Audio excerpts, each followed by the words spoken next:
The explosion came without warning. David Park had been standing near the window of the Great Hall, watching the twin suns of the Valari homeworld sink below the Purple Mountains. He was tired. 3 months of diplomatic meetings had drained him. He missed his wife Emily and his son James, who were waiting for him back at the human embassy. He missed Earth. He missed coffee and baseball and the sound of rain on his roof. But he was here because humanity needed friends among the stars. The Valari Empire controlled 40 star systems. Their technology was centuries ahead of anything Earth could build. An alliance with them would protect humanity for generations. So David smiled through endless ceremonies. He learned their customs. He ate their strange food and pretended to enjoy it. He bowed to their queen and praised their culture and did everything a good ambassador should do. The Great Hall was filled with hundreds of guests that evening. It was a celebration of the Spring Festival, a holy day for the Valari people. Queen Suri sat on her crystal throne at the far end of the hall, her 4 arms folded gracefully, her silver eyes watching her people dance and laugh. She was beautiful in the alien way of her kind, with skin the color of pale lavender and hair that flowed like liquid silver down her back. Beside the queen sat her daughter, Princess Yuna. She was young, maybe 12 years old by human counting. She had her mother's eyes, but a warmer smile. Throughout the long weeks of negotiations, Yuna had been the only Valari who treated David like a person instead of a curiosity. She asked him about Earth. She wanted to know about human music and human food and human children. She laughed at his jokes, even when they did not translate well. David liked the little princess. She reminded him of his own son. He was thinking about this when he noticed the servant. The man moved through the crowd with a tray of drinks, just like dozens of other servants. But something was wrong. His movements were too stiff. His eyes were too focused. He was not looking at the guests he served. He was looking at the princess. David's heart began to pound. He had been a soldier before he became a diplomat. 20 years ago, he had fought in the border wars on Mars. He had seen that look before. He had worn that look before. It was the face of someone who had accepted death. Someone who was about to do something terrible. The servant's hand moved under his tray. David did not think. He did not calculate the odds or consider the consequences. He simply ran. The crowd blurred around him. He knocked aside a Valari noble who cursed at him in a language he did not understand. He pushed through a group of dancers who scattered like startled birds. His eyes never left the servant, never left the small metal device the man was pulling from beneath his tray. A plasma charge. Enough explosive power to kill everyone within 20 feet. The servant raised the device toward the princess. David reached Yuna first. He grabbed the girl and threw himself over her body, wrapping his arms around her, pressing her face into his chest. He felt her small hands grip his jacket in confusion and fear. Then the world became fire. The plasma charge detonated with a sound like thunder. A wave of blue flame washed over David's back. His diplomatic suit, designed to protect against minor radiation and environmental hazards, lasted perhaps half a second before it melted. Then the fire touched his skin. David had known pain before. He had been shot twice during the Mars campaign. He had broken bones and torn muscles and suffered through military surgery without proper anesthesia. He thought he understood pain. He was wrong. The plasma fire was alive. It crawled across his back like a hungry animal. It ate through his skin and his muscle and reached for his bones. Every nerve in his body screamed at once. His vision went white. His throat tore itself raw with screaming, but he did not let go. He kept his arms wrapped around Yuna. He kept her face pressed against his chest, away from the flames. He felt her trembling beneath him, felt her own screams vibrating against his body. But she was alive. She was alive because his body was between her and the fire. The flames lasted 3 seconds. It felt like 3 centuries. When the fire finally died, David collapsed. His arms released the princess. His body fell sideways onto the marble floor. He could not move. He could not see. He could barely breathe, but he could hear. He heard screaming, so much screaming. He heard the heavy boots of the royal guard rushing across the floor. He heard weapons firing, heard the assassin's body hit the ground. He heard Queen Suri's voice, high and sharp with terror, calling her daughter's name. And he heard Yuna. "I'm okay," the princess was saying. Her voice was shaking but strong. "I'm okay, mother. He saved me. The humans saved me." David tried to smile. He was not sure if his face still worked. Hands grabbed him, turned him over. He heard someone gasp. He heard someone retch. He must look bad, he thought. He must look very bad. "Get the healers," someone shouted. "Get them now." More hands, gentle this time, touching what remained of his back. More gasps. More horrified whispers. "By the ancestors," a voice breathed. How is he still alive? David did not know the answer to that question. He was not sure he was still alive. Everything was fading now. The sounds were growing distant. The pain was becoming strangely dull. He felt cold, so very cold. He thought of Emily. He thought of James. He hoped they would understand. He hoped they would know that he had not meant to leave them. He had just seen a child in danger, and he had acted. That was all. That was everything. The last thing David heard before the darkness took him was Princess Yuna's voice, very close to his ear. "Please don't die," she whispered. "Please don't die for me." David wanted to tell her that it was okay. He wanted to tell her that saving her was worth it, that protecting a child was the most human thing a person could do. But the words would not come. The darkness was too heavy. The cold was too deep. David Park, ambassador of Earth, closed his eyes and let the darkness take him. In the great hall of the Valari homeworld, a human lay dying, and above him, watching with silver eyes that burned with something fierce and unbreakable, stood Queen Suri of the Valari Empire. She looked at the human who had burned for her daughter. She looked at the ruin of his body, at the exposed bone and charred flesh. She looked at her own child, unharmed, untouched, alive because this strange creature from a distant world had given everything to protect her. The queen's hands curled into fists. "No," she said quietly. "I will not accept this." And in that moment, everything changed. The Royal Medical Bay was the most advanced healing center in the Valari Empire. It had saved warriors who had been cut in half by plasma blades. It had brought back pilots who had been exposed to the vacuum of space. It had cured diseases that had killed millions on lesser worlds. But it could not save David Park. The healers had worked through the night. They had used every tool, every technique, every piece of technology available to them. They had rebuilt what they could of his back, grafted synthetic skin over the worst of the burns, pumped his body full of drugs that would have killed a normal human 10 times over. It was not enough. His internal organs are failing, the chief healer told Queen Suri. Her voice was tired and sad. The plasma burned through to his spine. The nerve damage alone would be fatal. But the shock to his system, the trauma to his heart and lungs, it is too much.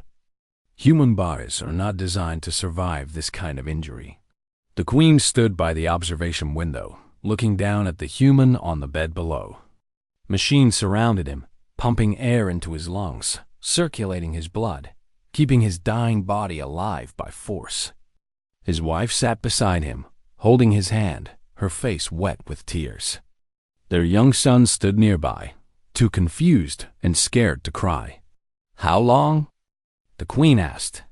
"Hours at most. Perhaps less." Queen Suri closed her eyes. In her long life, she had faced many difficult moments. She had fought wars. She had buried her own mother. She had made decisions that had cost thousands of lives. But she had never felt so helpless as she did now, watching a good man die because he had protected her child. The door behind her opened. Princess Yuna entered the observation room, her small face pale and determined. "Mother," she said, "I want to see him." "Yuna, that is not wise. He's very badly hurt. It would frighten you. I don't care." Yuna's voice was steady. "He's dying because of me. I want to be with him." The queen looked at her daughter for a long moment. Then she nodded together. They walked down to the medical bay. The chief healer moved aside to let them pass. Emily Park looked up as they entered, and for a moment, something like anger flashed in her eyes. But it faded quickly, replaced by exhaustion and grief. "Your Majesty," she said. Her voice was rough from crying. "Mrs. Park." The queen bowed her head. "I have no words. What your husband did, what he sacrificed, I cannot express our gratitude." "He's not dead yet," Emily said sharply. Then she softened.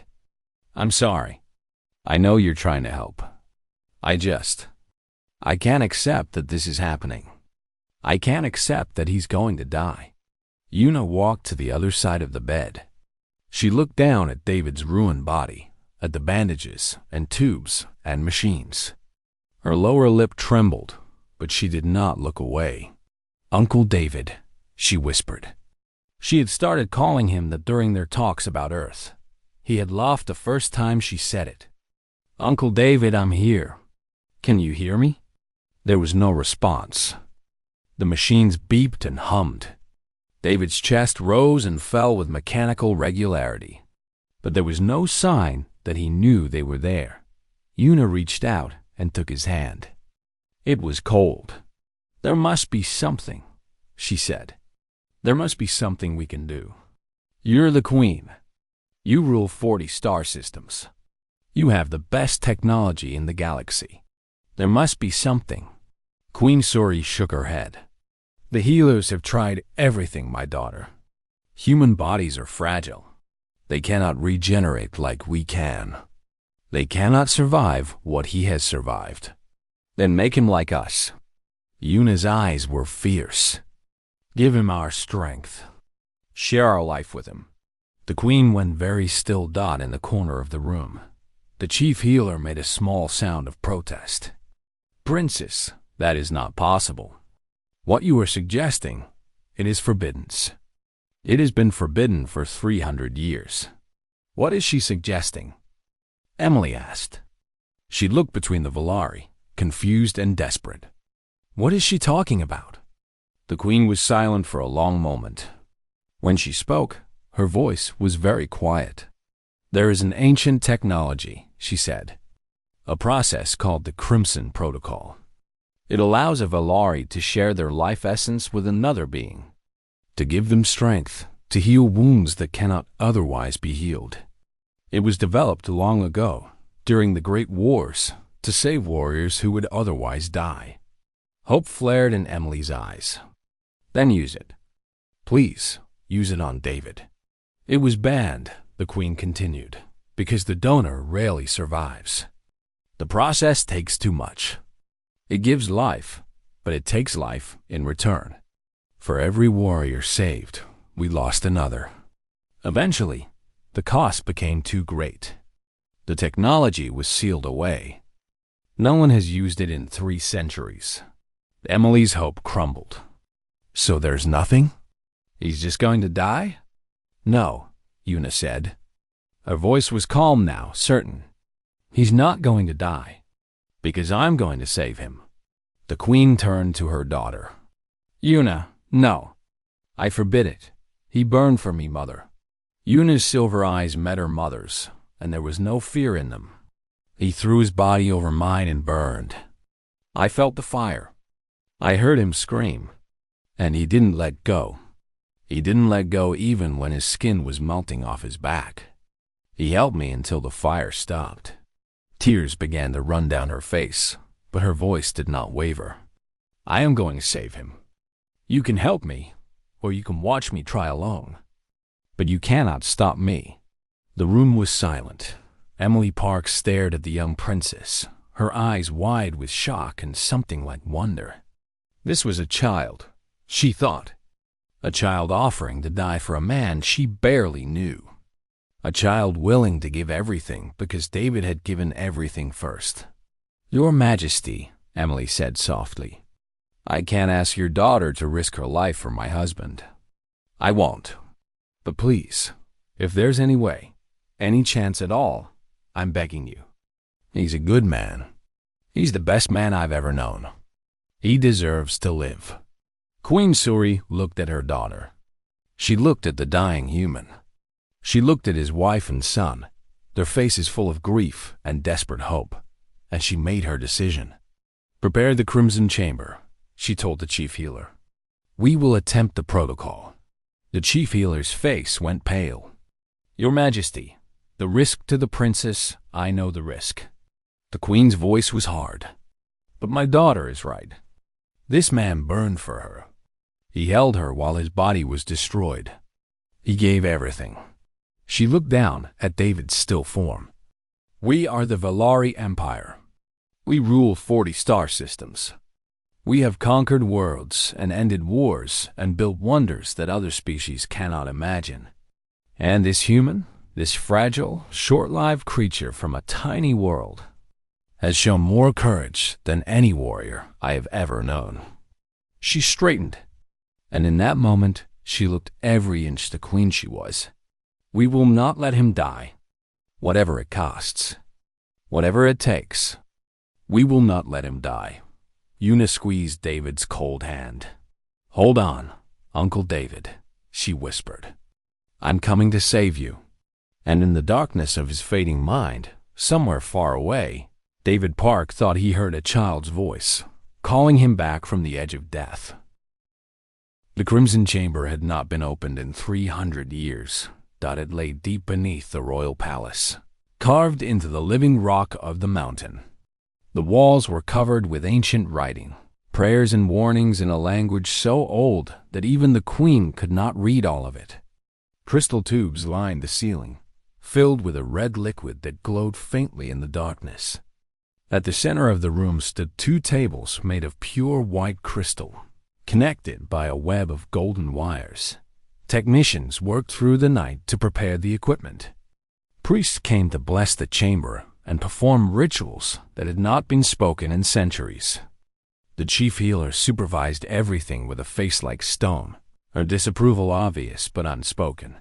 David was brought down on a floating stretcher, still connected to the machines that kept him alive. His condition had worsened in the hours since the decision was made. His skin had turned gray.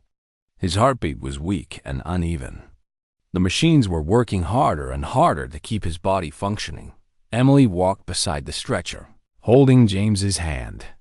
The boy had not spoken since they brought him from the embassy. He just stared at his father with wide, frightened eyes. Emily had tried to comfort him, but what could she say? That everything would be okay? That his father would survive? She did not believe it herself. Queen Suri walked on the other side, her 4 hands clasped behind her back.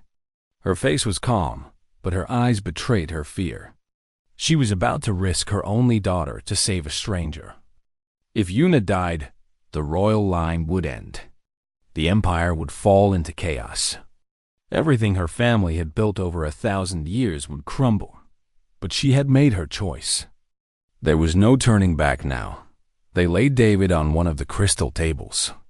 The golden wires came alive, snaking down to attach themselves to his body. He did not react. He was too far gone to feel anything. Una entered the chamber wearing a simple white robe. She had washed and prepared herself according to the ancient rituals. Her silver hair was pulled back from her face, revealing the delicate patterns on her lavender skin. She looked very young. She looked very brave. Emily stepped forward and took the princess's hands. "Thank you," she said, her voice breaking. "Whatever happens, thank you. I know what you're risking. I know what you might lose. and I will never forget it." Una smiled. It was a gentle smile, much older than her years. "Your husband taught me something," she said. "He taught me that love is not a calculation. It is not about what we gain or what we lose. It is about what we are willing to give." She squeezed Emily's hands. "I am giving what I can.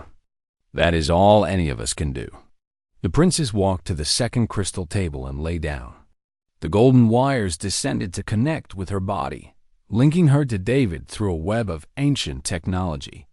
She closed her eyes and took a deep breath. "I am ready," she said. Queen Suri stood at the head of the chamber, her hand resting on a crystal control panel. This was the moment. Once she activated the protocol, there would be no stopping it. Either both of them would live, or one or both of them would die. She looked at her daughter, small and pale on the crystal table. She looked at the dying human, gray and still beside her. She thought of all the things she could lose. And she thought of all the things she had already lost, all the chances she had not taken, all the moments she had let fear guide her choices. Not this time. "Begin the protocol," she commanded. The chamber came alive with light. The red liquid in the sealing tubes began to flow, pouring energy into the golden wires. The ancient machines hummed and vibrated, awakening after 3 centuries of sleep. The writing on the walls began to glow, pulsing with a rhythm like a heartbeat. Una gasped as the connection formed. She could feel David, not just his body, but his essence, his soul, whatever it was that made him who he was. She could feel his pain, endless and terrible, the agony of his burns, the exhaustion of his failing organs. She could feel his fear, not for himself, but for his family, for Emily and James, for the people he was leaving behind, and she could feel his love. It was so strong, so warm. It wrapped around her like a blanket, like arms holding her close, like a fire on a cold night. He loved his wife with a devotion that took her breath away. He loved his son with a fierce protectiveness that reminded her of her own mother. He loved life, loved the small moments and the simple joys, loved the sunrise and the rain and the sound of laughter. He loved her too, she realized. In the brief time they had known each other, he had come to care for her like another daughter. He had thrown himself into fire for her, not because she was a princess, not because of politics or duty, but because he could not watch a child die. It was that simple. It was that beautiful. Una began to cry, and she began to give. Life essence flowed from her body into his. It was not blood or energy or anything that could be measured by science. It was something deeper, something fundamental. It was the spark that separated the living from the dead, the fire that burned at the core of every conscious being. David's body began to respond. His gray skin regained color. His failing organs stabilized. The ruined tissue on his back began to heal, new cells growing where there had been only char and ash. But Una was fading. Her glow was dimming. Her heartbeat was slowing. The monitors connected to her body began to flash warnings, then alarms. She was giving too much. She was giving everything. "Stop the protocol!" the chief healer shouted. "She's dying." Queen Suri reached for the controls, her heart breaking. She had to save her daughter. She had to stop this. No. Una's voice was weak but fierce. "Not yet. He's not stable. If we stop now, he'll die." "You'll die," the queen said. Tears were streaming down her face. "Una, please. I can't lose you, Mother." Una opened her eyes and looked at her mother. Her silver eyes were dim now, barely glowing. "I can feel him coming back. I can feel him reaching for life. Just a little more. Just a little longer. Please." Emily fell to her knees. James began to cry. The chamber was filled with the sound of alarms and the hum of ancient machines and the desperate, prayers of everyone watching, and then something happened that no one expected. David's eyes opened. He was awake. He was aware, and through the connection between them, he could feel Una dying. No, he thought. Not like this. Not for me. That he did not understand the technology. He did not know how the protocol worked. But he knew one thing with absolute certainty. He was not going to let a child die to save him. David reached for that connection between them. He reached for the golden thread that linked his life to hers. And with everything he had left, with every ounce of stubborn human will, he pushed back. He did not just receive her gift. He returned it. The chamber exploded with light. The ancient machine screamed. The writing on the walls blazed so bright that everyone had to shield their eyes. The red liquid in the ceiling tubes began to boil. And in the center of it all, two beings, human and Valari, child and man, shared something that had never been shared before. When the light finally faded, both tables held living beings. Una was breathing. Her glow was weak but steady. Her heartbeat was strong. And David was awake, truly awake, his body healed and changed. Golden patterns traced across his new skin, marks that would never fade. His eyes had changed too, touched with silver that had not been there before. He sat up slowly, looking at his hands, at his arms, at the golden marks that covered him. Then he looked at Una, small and exhausted on the table beside him. "Thank you," he whispered. Una smiled weakly. "Thank you for coming back." Queen Suri rushed to her daughter's side, gathering her in her arms, crying and laughing at the same time.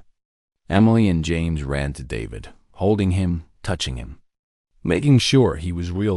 In the ancient chamber beneath the palace, surrounded by technology older than human civilization, a miracle had occurred. A human had done the impossible, and nothing would ever be the same again. The days after the Crimson Protocol were strange and wonderful. David stayed in the Royal Medical Bay, not because he was sick, but because the healers could not stop studying him. Every day brought new tests, new scans, new examinations. They measured his heartbeat and found that he now had two, one human and one that matched Una's exactly. They tested his blood and found traces of Valari biology mixed with his own. They looked at the golden marks on his skin and could not explain how they had formed. He was not human anymore. He was not Valari either. He was something new, something that had never existed before. Princess Una visited him every day. She was recovering quickly, much faster than anyone had expected. The healers said that the exchange had somehow strengthened her too, that the human will David had pushed back through the connection had left its mark on her, just as her life essence had left its mark on him. They could feel each other now. Not all the time, and not clearly, but there was a bond between them that had not existed before. When Una was happy, David felt warmth in his chest. When David was worried, Una got headaches. It was strange and sometimes uncomfortable, but neither of them wanted it to go away. Emily and James stayed in the palace as honored guests. Queen Suri insisted. She said that David's family was now her family, that any human who belonged to him belonged to her. Emily was not sure how to feel about suddenly being connected to alien royalty, but James thought it was the greatest adventure of his life. The news of what had happened spread across the galaxy. Every news channel, every network, every information source told the story of the human who had burned to save a princess and the princess who had given her life to save him. They showed the footage from the Great Hall over and over. They interviewed experts who tried to explain the Crimson Protocol. They debated what it meant that a human had been able to participate in the ancient technology. Most agreed that it should have been impossible. Human biology was not compatible with the protocol. Humans did not have the structures necessary to give or receive life essence. Every scientific text confirmed this. Every expert agreed. But David Park had done it anyway. Some called it a miracle. Some called it luck. Some called it proof that humans were more than they appeared to be. David did not care what they called it. He was just happy to be alive. He was happy to hold his wife and play with his son and talk with the young princess who had become like a second daughter to him.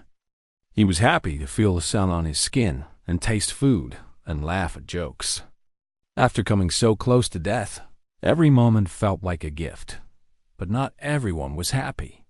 On the 5th day after the protocol, Queen Suri came to visit David in the medical bay. Her face was serious, and David knew immediately that something was wrong. "We have identified the assassin," she said. His name was not important. He was a member of a group called the Pure Light, a faction that believes the Valari should not have contact with other species.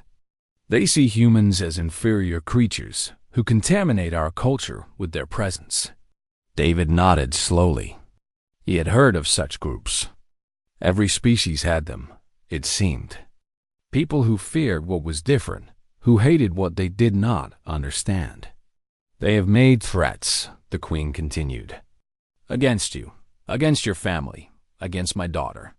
They say that the Crimson Protocol was a corruption of our sacred traditions. They say that you are an abomination, a human pretending to be Valari. They say that Yuna has been tainted by touching her essence to yours." David felt a chill run down his spine. What do they want? They want you dead. They want Yuna purified, which is their word for killed. They want to undo what was done. The Queen's eyes hardened. "I will not allow it. You are under my protection, Ambassador Park. Your family is under my protection. Anyone who threatens you threatens the crown. Your Majesty, I don't want to cause trouble for your people. If my presence here is putting Yuna in danger, no." The Queen held up a hand. "You will not sacrifice yourself again." "That is not the answer." She sat down on the edge of his bed, and for a moment she looked tired, almost old. "I have ruled this empire for 40 years. I have made peace with enemies and war with friends. I have done things I am not proud of and things that fill me with pride. But I have never seen anything like what happened in that chamber." She looked at David, and her silver eyes were soft. "You should have died," she said. "The protocol should have killed Yuna. Every law of science and nature said that you could not do what you did. But you did it anyway. You refused to let her die. You pushed back against the very fabric of reality and said no." She shook her head in wonder. Humans are remarkable. Fragile and short-lived and primitive in so many ways, but remarkable. David smiled. "We're stubborn. It's our best quality and our worst." "Yes," the Queen smiled back. "I am beginning to understand that." She stood up. "I have called a meeting of the Imperial Senate. In 3 days, you will address them. You will tell them what happened. You will tell them who you are and what you believe. And then we will see what kind of future we can build together." David felt a flutter of nervousness in his stomach. "You want me to speak to the Senate? I'm just an ambassador. I'm not a leader or a philosopher. I'm just a man who loves his family." "That," the Queen said, "is exactly why I want you to speak. The Senate is full of leaders and philosophers. They have forgotten what it means to simply love, to simply act, to simply be human." She patted his hand. "Remind them, Ambassador Park. Remind them what courage looks like." After she left, David sat alone in his room, thinking about what she had asked. He looked at the golden marks on his arms, the traces of Valari life essence that had become part of him. He thought about Yuna, about the connection they shared, about the warmth he felt when she smiled. He thought about Emily and James, about the life they had built together, about the future they had almost lost, and he thought about humanity. They were a young species, barely taking their first steps among the stars. They had no great technology, no vast empire, no ancient wisdom to share. They were fragile and mortal, lives measured in decades, while other species lived for centuries. They fought among themselves and made terrible mistakes, and sometimes did terrible things. But they also loved. They also sacrificed. They also threw themselves into fire to save children who were not their own. That was what made them human. David looked out the window at the alien sky, at the twin suns setting behind the purple mountains, at the stars beginning to appear in the darkening heavens. Somewhere out there was Earth, a small blue world circling an ordinary star. His own dot, he would speak to the Senate. He would tell them about humanity, about what they were and what they could become.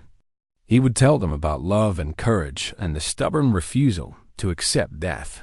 And maybe, just maybe, he would help build something new. A friendship between species, a bridge across the void of space. A future where humans and Valari worked together instead of apart. It was a big dream for one man.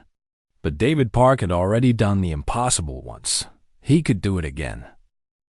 The Imperial Senate chamber was the largest enclosed space David had ever seen. It rose hundreds of feet into the air, carved from living crystal that glowed with soft inner light. Thousands of seats circled a central platform, each one filled with a senator or representative from one of the 40 worlds of the Valari Empire. News drones floated everywhere, broadcasting the event to billions of viewers across the galaxy. David stood on the central platform, feeling very small and very human. His family stood behind him. Emily wore a formal dress that the Queen had provided, deep blue with silver trim. James wore a miniature version of the same outfit, looking uncomfortable but proud. Beside them stood Princess Yuna, wearing the white and gold of the royal house. Queen Suri sat on an elevated throne at the head of the chamber, her 4 hands folded in her lap, her silver eyes fixed on David. She gave him a small nod of encouragement. The Speaker of the Senate, an ancient Valari with skin the color of deep purple, rose to address the chamber. Senators, representatives, citizens of the Empire, he announced. We are gathered to hear the words of David Park, Ambassador of Earth. He has been touched by the Crimson Protocol. He bears the marks of our ancient technology. By the laws of our ancestors, he is now kin to the royal house. The speaker paused. Some say this should not be.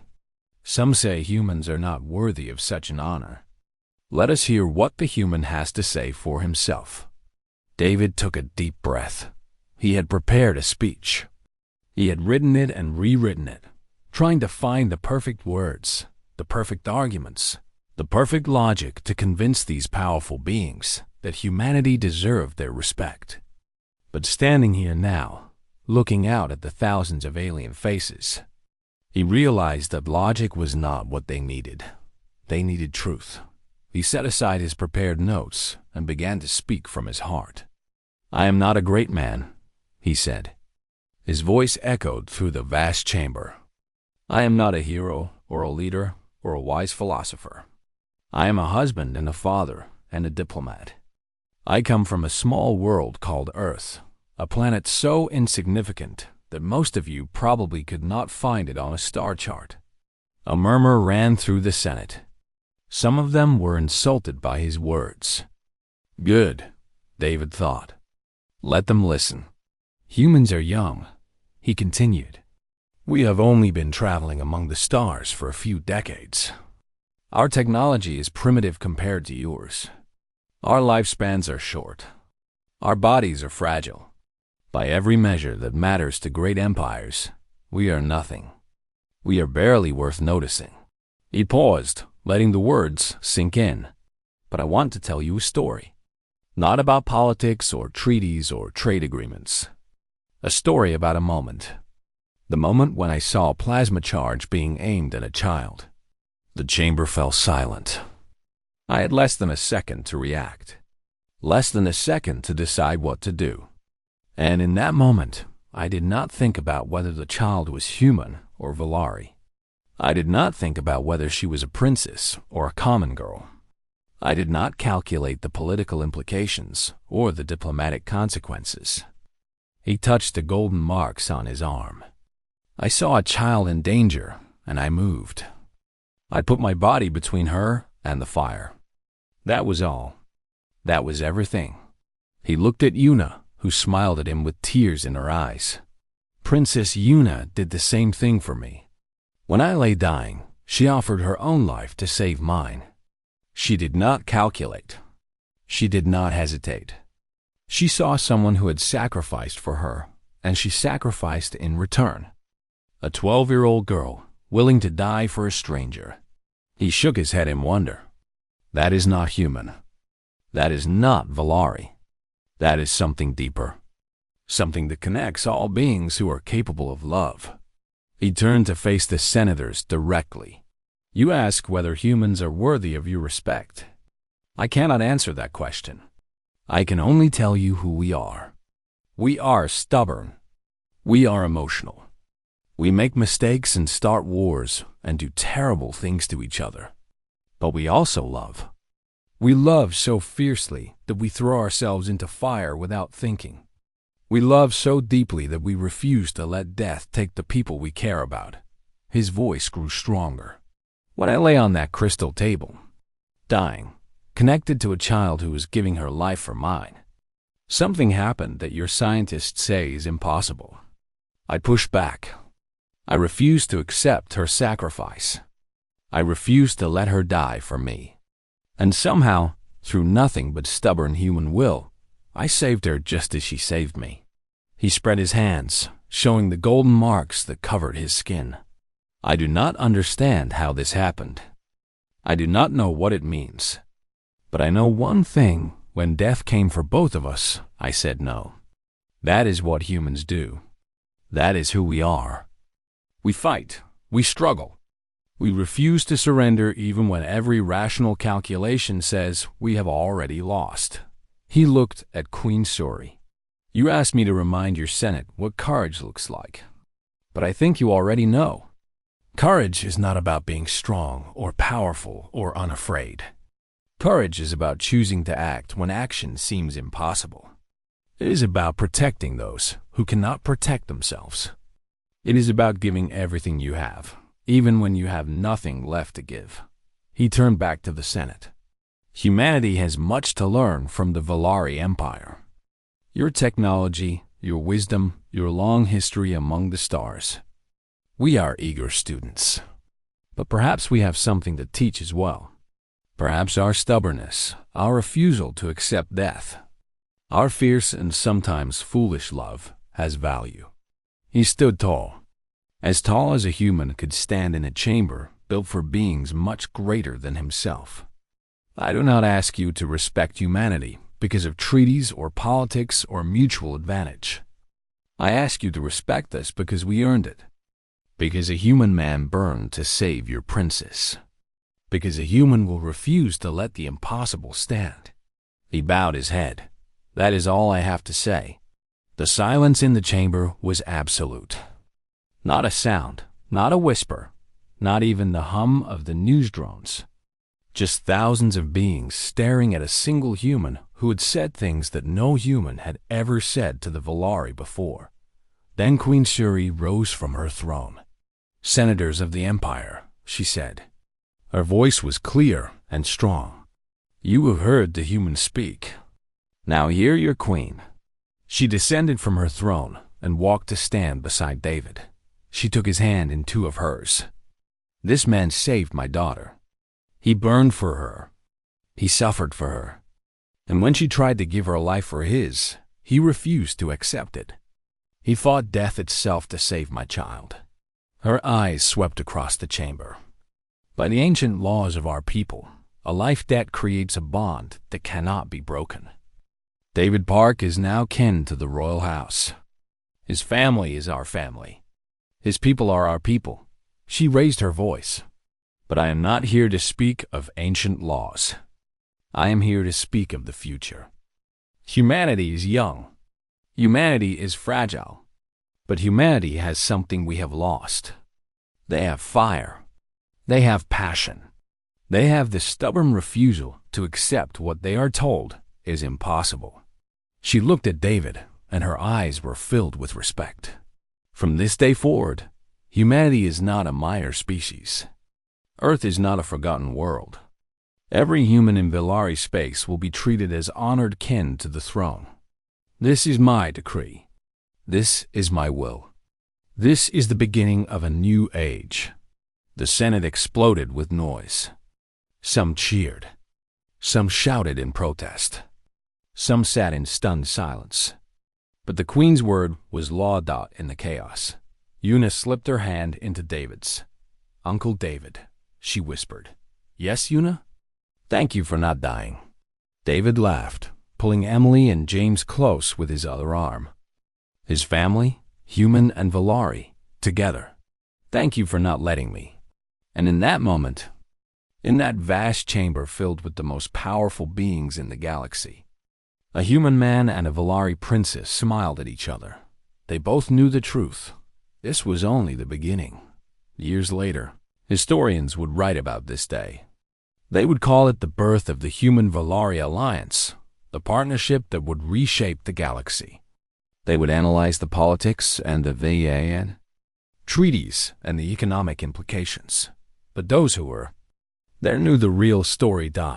It began with a man who threw himself into fire for a child, and a princess who refused to let him pay the price. Love does not calculate. Love does not hesitate. Love simply acts. And sometimes, against all odds, love wins.